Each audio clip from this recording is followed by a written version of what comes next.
Police साधारण लोकंक सह केमिति आचरण करे ताहा एई फोटोरु आपण जानि परिबे।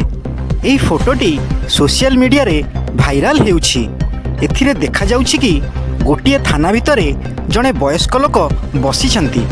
बोध हुए से थाना को अभियोग करबाकू आसिछंती, किंतु जणे महिला कनेस्टेबल तांको सामना रे रखा जाइतिबा टेबुल उपरे गोड़ रखी फोन देखिबारे व्यस्त अछंती।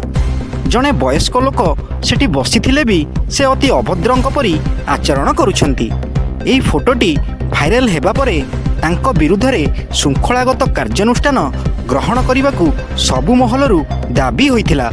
एही फोटोटी राजस्थान डूंगरपुर जिला अंतर्गत बिछुआर थानार बोली कुहा जाउछि। सेही महिला कनेस्टेबल परिचय रीना गर्ग बोली जना पड़िछि। तांकू स्थानीय एसपी निलंबित करिथिबार सूचना दिया जाइछि। Bureau report.